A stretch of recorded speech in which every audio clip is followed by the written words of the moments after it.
Today's episode of Filmmaker U is brought to you by our sponsors OWC. Go to owcdigital.com for all your filmmaking and computer needs. And it's also brought to you by our other sponsors, AJA. Make sure to check out aja.com so that you can see how they can help you in your post-production needs. Hi, I'm Gordon Burkell from Filmmaker U. At Filmmaker U, we create courses for film professionals to deepen and diversify your existing skill set. You can learn more at filmmakeru.com, or of course follow us on Twitter at filmmaker_u. Every week we interview a film professional, and that's to discuss their work. And this week I'm joined by editor Mike Sale, whose work includes We're the Millers, Bridesmaids, and more recently, Black Adam. Welcome to the show, Mike. Hey, it's great to be here. Thanks for having me. So fun to talk about filmmaking and editing. Well, I know we're here to talk about Black Adam, but I do want to know comedy editing. I feel like it's probably one of the tougher types of editing that people don't realize because of the timing that's required in terms of getting the jokes to work. Like, how did you like to approach your comedies? Yeah, I mean, comedy is definitely a difficult thing to edit, and the timing is a huge part of it. But mainly, I think all editing is actually difficult, but you can see it when it doesn't work in comedy much easier than you can see it in, let's say, a drama where there's a long, slow, hour-long buildup. In a comedy, the movie starts and you're sitting in a theater, and if people don't laugh, you're like, this movie isn't funny. And then you start to hate the people that made it. Right? Like, usually, so what happens is, like, when you're editing comedy is you're just faced with the reality of how people feel about your jokes, your movie, the humor you're presenting, because it's an audible thing when people laugh, right? And laughter is involuntary. So, like, even if people like you, even if you're showing it to a group of people who are Mike Sale supporters, who want this movie to be funny, if you show it to them and they don't find it funny, they're not going to laugh, right? So the thing about comedy is, like, it's in your face, it's there, it's ever present, and you can't run or hide from it. You can't rationalize it. You can't say, well, I think they kind of liked it, right? But in other types of film, you can do that for some time, there's more patience with it. So is there a point at which you're like, I can't rework this joke any longer to get it to work? I can tell you, I'm relentless. I mean, like, look, any joke can be cut out of any scene. You don't need the joke, right? Because the scene has the other dialogue and the exposition. So you could always choose not to do it. It's only like if somebody shoots a scene where the joke is like they put on a beanie cap or something, right? Like, then you're kind of stuck with it. But if it's like a dialogue joke, like, you can always remove it. But the thing is, that's easy. What we try to do is, find ways to make things work, and exhaust those possibilities. And then sometimes, you can't. Sometimes it's a scene that just doesn't allow for a humorous moment. Sometimes you just don't have a joke that works. And so you have to take the smart route, which is like, don't tell one. Sometimes that's the good choice, right? But more often than not, for me, I mean, I've worked with all these incredibly talented, funny people, all the way from the producers and writers and directors and actors. So that the time the material gets to my room, I've got a lot of funny stuff. Funny usually isn't the problem. In fact, using discipline to not try to tell too many jokes is usually something I focus on early in the film, because when you do that, what happens is you end up lacking character development, and it gets in the way of the story, right? Like, if you're telling too many jokes, it can be like annoying. But the problem is, if you put them all in early and the audience is laughing at them, it's hard to get them it's hard to get them out, right? So a better way to go early is, like, go for the clever jokes, go for the smart jokes, go for the jokes that go with the characters, try to build a good story and good characters for your film. And then you can go in and, in a very disciplined way, you can look for big home run jokes or big moments that you didn't have in there. You can take more risks, right? Then you can do riskier things. Because you already have this movie that works.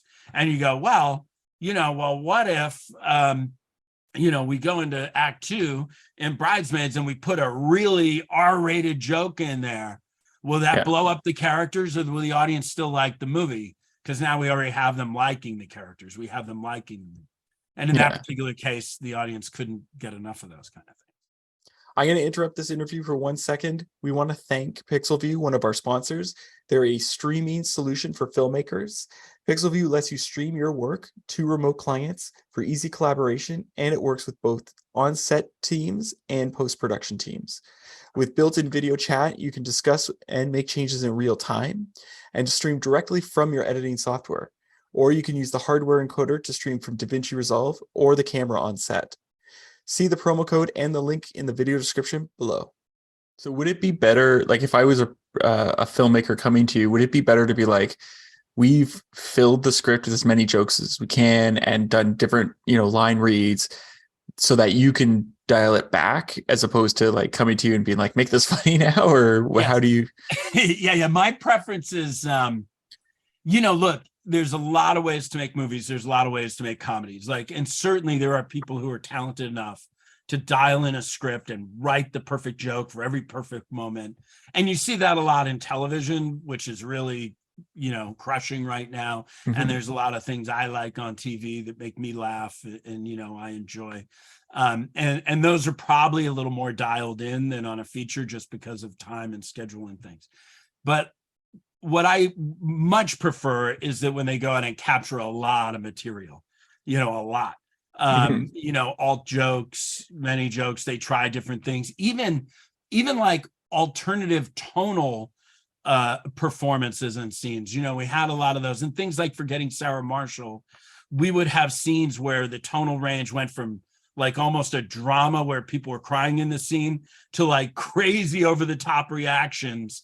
And sometimes we use little bits and pieces of each of those to make a scene that works, right? Mm. So I prefer having, range of emotion, alternates, things like that when it's possible. Now, if you think of something like Black Adam, this is a visual effect movie. The amount of alts and additional material you can do and have is extremely limited by the process, right? Because almost every shot is a visual effect.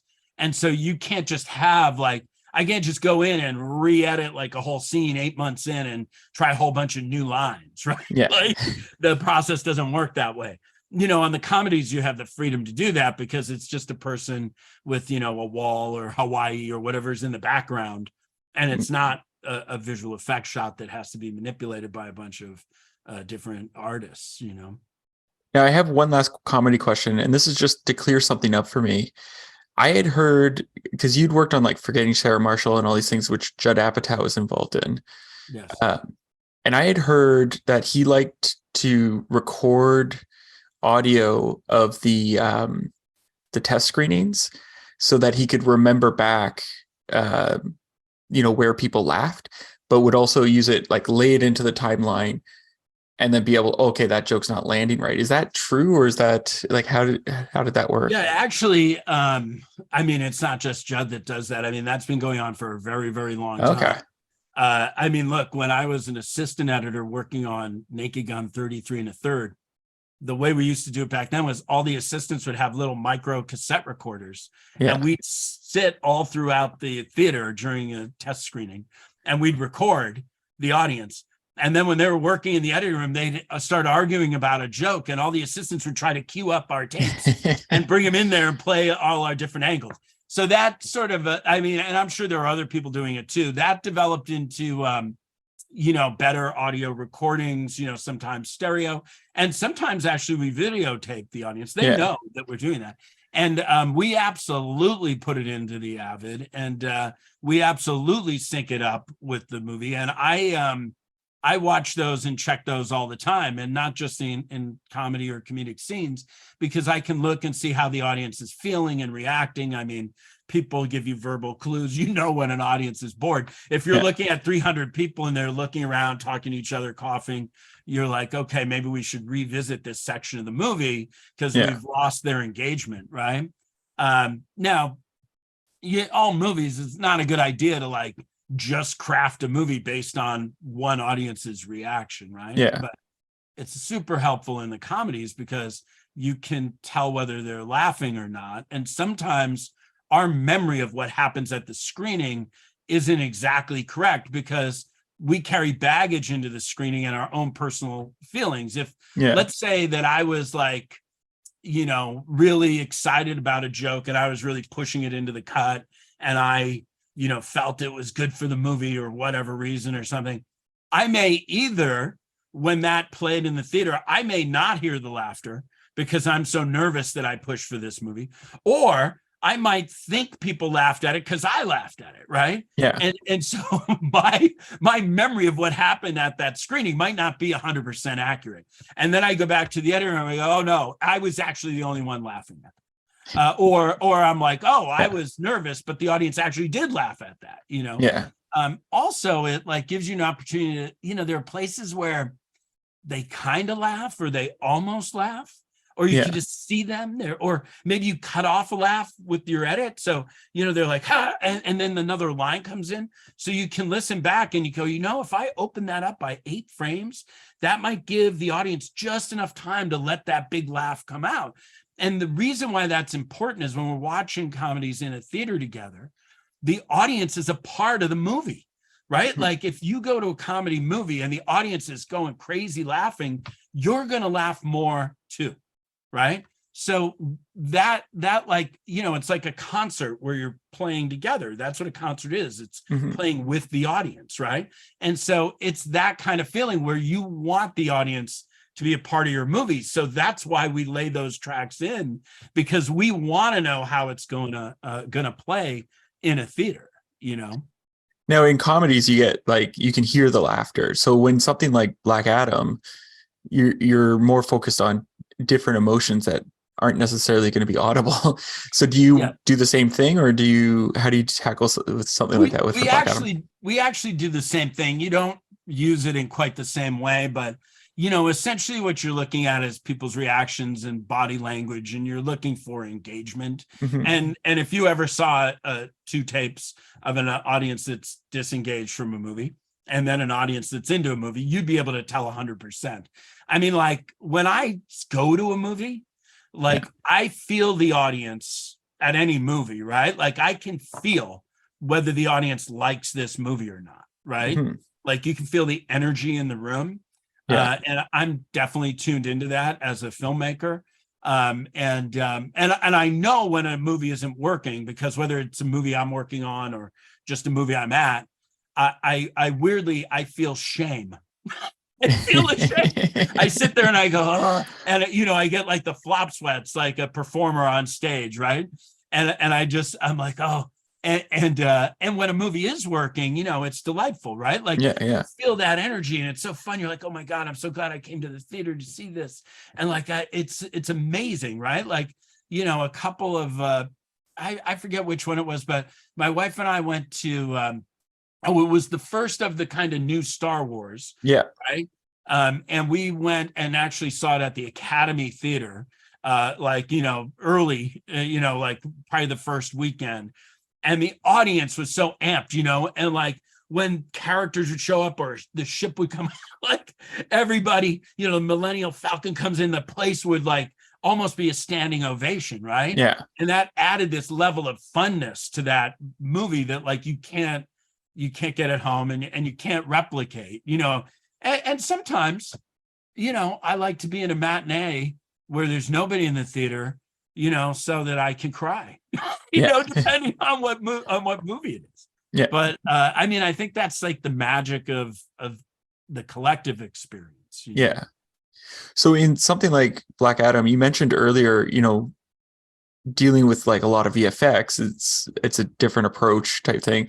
With so much green screen and visual effects in something like Black Adam, how do you, so when I've talked to people from Marvel, they're like, oh yeah, we're getting VFX shots in during the mix. So how do you make sure your timing and the story's working if like parts of the shot aren't there, or like you don't have a shot, for example? How do you, in something like Black Adam, make sure that it's working so that we don't get to the mix, get the shot in and be like, that we shouldn't have done that? Yep. I mean, first of all, I would have to say, like, our visual effects department, from Bill Wessenhofer all the way down, like everybody involved in it, like there are thousands of people all over the world, and they're amazing. Like they're amazing. And so they not only provide you with final shots, but they provide you with shots along the way. And even before that, they provide you with pre-visualizations of the shots that are becoming more and more real as they make them. It's interesting because your brain kind of gets used to them, but it's almost like looking at a video game. And so when they do sort of change to the real shot, there's an adjustment period, right? Because your brain reacts differently to those kind of images. But the truth of it is, you just never stop editing down to the very last minute. And technically, it's a lot of labor. You know, mixing stages aren't really designed to have lots of little 1 frame, 2 frame changes, or cutting out a shot or extending a shot. You know, a lot of shots that came in late on Black Adam, they were so amazing that, you know, Jaume and I would run to the cutting room and we'd be like, wow, we want to use every frame of this. You know, we had shortened it based on their temps, which is common and something you actually actively try to avoid doing too much of. But you know, we'd be like, oh, we're going to add every frame of this shot, you know, and we'd go in and we'd add it. And, you know, then like the music editors have to adjust the music. Sometimes you've already recorded the score, so it's not so easy as just editing it. Like there's been a whole orchestra going, you know, and now you're adding 8 frames, right? And the music lands on certain beats. It's difficult, right? And all the backgrounds have to be adjusted. You know, the sound editors have a ton of work. And when you're in a final mix, and all of a sudden you start having to do that 4 or 5 times a day, you know, it makes for a lot of labor. But the thing is, you know, one thing I learned is that as hard and laborious as it is to make a movie, you know, when it ends, it's over and you can't adjust it anymore. So, you know, that last 10-week period, you just have to push. And you know, that's when you just all have to dig in and go, okay, here it comes. There's going to be a lot of extra work, and we just have to dig in and do this to get it right. Because, you know, at the end of the day, you want to make sure that you didn't leave anything on the table and that you've done your best job that you can do. One of the things that's interesting to me when you read stuff online and people talking about movies and all that stuff. I do read some of that stuff. I don't obsess over it, but I look around and poke around. But the thing that always makes me laugh is, you know, a lot of people write, they just walked through this. This was a lazy thing. This was lazy. And I've been doing this for like 30 something years. I've never seen anybody walk through anything. Even like we are working every single, I want to write back and go, no, we're just not talented. Like we were working so much, you wouldn't believe it. It's not that, but we just couldn't somehow make this great, you know, like, it's funny to me. It's like, oh yeah, they weren't trying. I'm like, oh, we were trying. Well, and I feel with like technology, it's gotten progressively harder, not in the sense of like the technology is harder to use, but in the sense of like, oh, in Avid, I can do it a million different ways. Whereas on film, you had to physically separate things. Now it's like, okay, Control Z, let's try this. So it's like more exploration. That's an interesting topic. I'd like to talk about that for a second, because I'm you know, I may have been, I was definitely one of the first sort of electronic assistant editors, because I actually started on the computer and then learned film afterwards, right? Yeah. And so most of the people were already editing on film, and then they learned the electronic systems. But I was like 22 in 1986 when I got in the union, and all these, the electronic systems were just happening. And I was like a video game guy. And so to me, like editing on a computer was easy, even though I didn't know a lot about computers, you know? So it's interesting, because when you have nonlinear editing, which is what digital editing is, and your approach is this kind of trial and error approach, it can lead to a lot of lost time, a lot of randomness, and basically a lot of, I think, unintentional things. And so one thing that was very interesting for me was I learned to edit that way, because when I was learning to edit, every system had the ability to undo, and it was all sort of random. You could go in trim mode and you could just sit there and go 2 frames, 1 frame, 2 frame, 1, 2, 2 frame, 1, 2, right? And make edits that way. But in the 90s, when Avids moved into feature films, I worked, when I wasn't on a movie, I would work training editors on how to use the Avid. And some of these editors were amazing at, it was like Dan Hanley and Mike Hill, Carol Littleton. I think I did a little bit, maybe I worked with just her assistants, but there were, it was a lot of big time editors. Shelley Kahn was somebody I remember. Wow. And so what was cool about that is, I was just sitting there going, here's the play button, here's the splice button, here's how you do it. But I got to sit there and watch them edit, and watch all these great old school film editors edit the same scene. And one thing I noticed is they don't go into trim mode and go, maybe it's this frame, maybe it's this frame, maybe it's this frame, because they knew what frame it was. Yeah. And so I learned from that. And so I began to study that, and I realized something. If I had the skill set of somebody who is lights out on an Avid, but I had the mindset of a film editor, I could go exponentially faster and therefore create stuff, watch it back, and create in a way that was more seamless, because you weren't constantly being interrupted and letting your mind drift with just like inside and edit. Because I was just like, I'm going to go right to there, and I'm going to go right to there. And then I play it. And when I first started doing it on the Avid, people go, how'd you make that edit so fast? And I was like, well, because I knew where the frame was that I wanted to edit on. They were like, what? And not the film people weren't like that, but the people who were learning to edit. So when I mentor a lot of assistants. I have this great assistant on Black Adam, Emily Freund, and she does some cutting, in the background, and she's learning. She shows me stuff. She's going to be a huge editor in her own right. But when I'm training them, I try to teach them this mindset, because I can kind of tell when the edits are random. Yeah. Like I'll go, does that on the A side, is this too technical or is this good? No, I love it. Oh yeah. Like I'll go like on the A side, on that side, go all the way right before he blinks. And you're like, what? And I go, yeah, just go all the way up to the frame before he blinks. And they're like, oh, okay.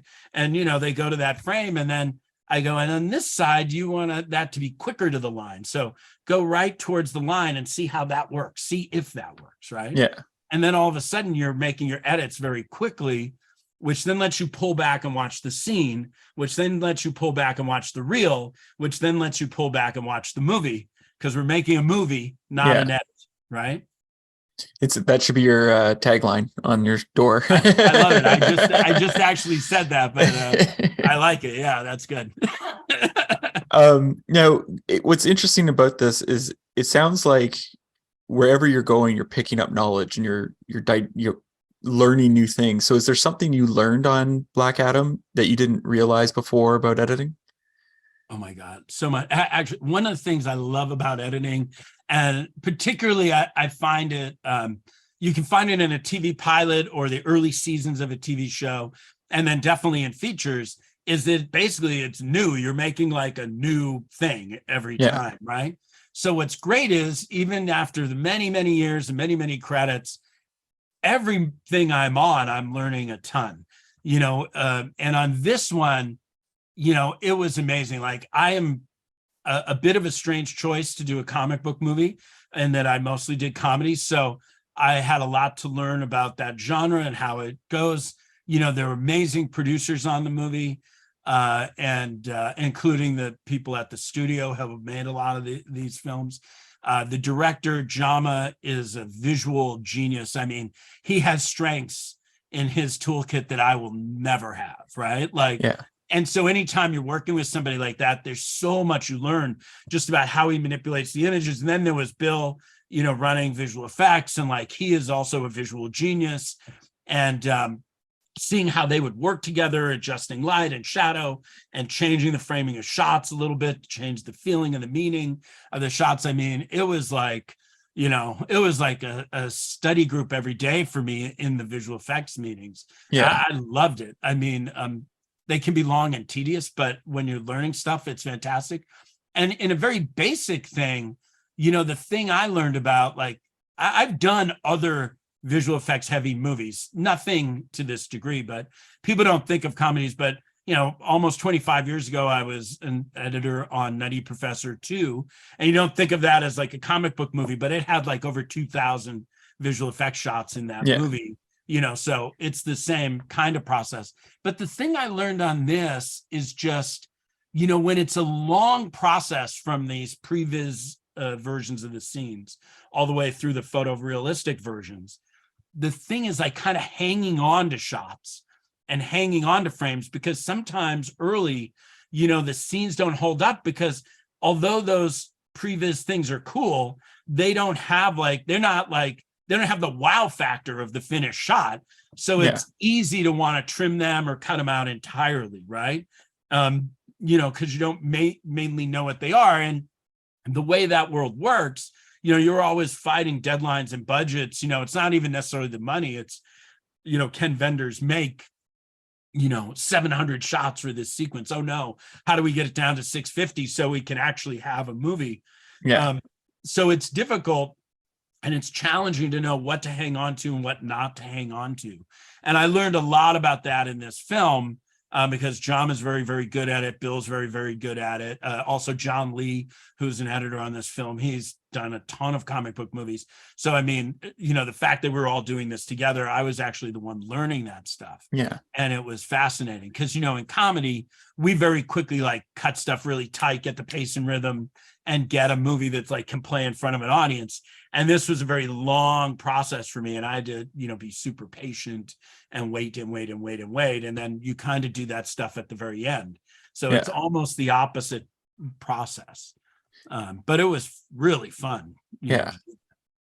Now, what's interesting is, because Black Adam is essentially Superman, but not nice, I guess is a nice way to put it. He's an anti-hero. Yeah. I mean, he has a kind of, he has different powers than Superman, but he's certainly formidable. He's not just a guy wearing a costume, right? Yeah. He's a demigod who can kill people with lightning that he creates. Yeah. And many other things he can do. Yeah. But how did you approach your edit to find that delicate balance of okay, he's going to be an anti-hero, but we still have to make him likable so that the audience doesn't walk out and be like, wow, that guy was a jerk, or they want to see the sequel, or they want to see the spin-off to the team that they were building there. Yeah, I mean, well, first of all, we have a secret weapon that makes our job a lot easier, which is Dwayne Johnson, right? Yeah. You have to work really hard to make Dwayne Johnson unlikable, right? Yeah. Because he is a wonderful human being. He's a great actor. People probably don't realize how good he is as an actor. Yeah. He's he's incredibly versatile. A lot of times you have action stars, they're fairly one-dimensional, but Dwayne can do a lot of different things and play a lot of different emotions. And in this role, I think he famously said, I was born to play this part. And he really was. The stuff he gave us was fantastic. So the truth of it is, that wasn't really an issue, because no matter what we did, he was still really likable. Yeah. But when you're doing those things, built into a movie, if you're doing an anti-hero movie, which is a little different than if you just had a movie starring a villain. If you have a movie starring a villain, they're just bad, and they probably don't learn anything. They're just badass, but you like them because they're charismatic, right? But an anti-hero is a little bit different, because you're playing with the dynamics of what is a hero. The thing about an anti-hero is they're questioning what is a hero, right? Am I a hero? Am I not a hero? Am I a good guy? Am I a bad guy? So, in this movie, built into the script and in the way it was made, if you think of early on when he's waking up at the Rock, he automatically saves Adriana. Yeah. Right? He automatically knows that she's good, and he's fighting against our bad guys, which in this case, in this movie, was the Intergang and Ishmael, right? So he sort of automatically knows that, and it's sort of directly in the film. So I think an audience kind of knows pretty quick that it's like, okay, this guy's badass, and this is a superhero that's different. This superhero will kill people and not feel bad about it. Yeah. Right. He has a different moral compass than Superman. Right. Yeah.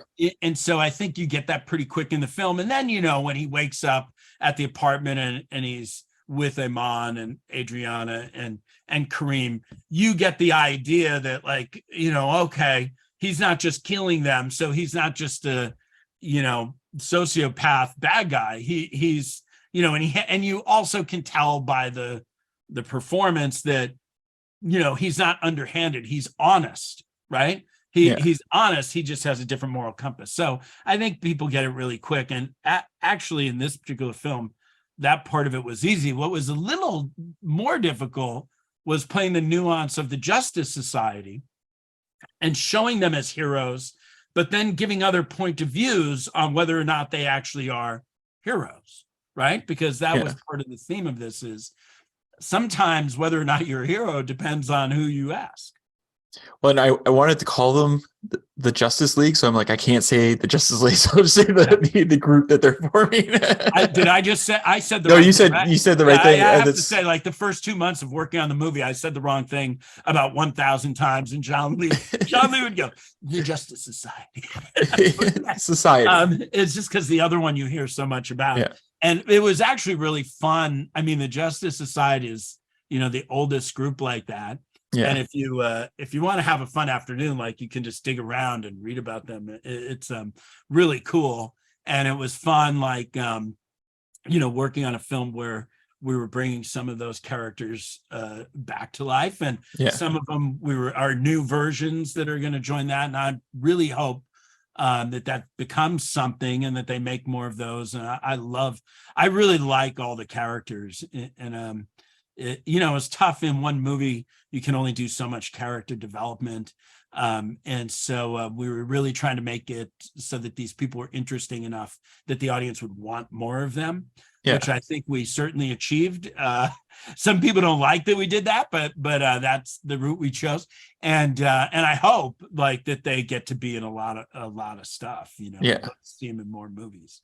I really love Cyclone and Smasher, and they were definitely, like, in the they were the secondary characters in our secondary group. And I think those characters are cool, and that they can do a lot with them going forward. Now, I have one last question for you. What would you say is your favorite guilty pleasure film or TV show to watch? Yes, guilty pleasure film, and this is because guilty pleasure. I love Notting Hill. I love that movie. I actually love romantic comedies, not just R-rated ones like the ones I worked on. Like, I love sweet movies. I love a movie where I laugh and cry, in the same movie. Like, to me, that's like, you're getting all the bang for your buck. But I just love that movie.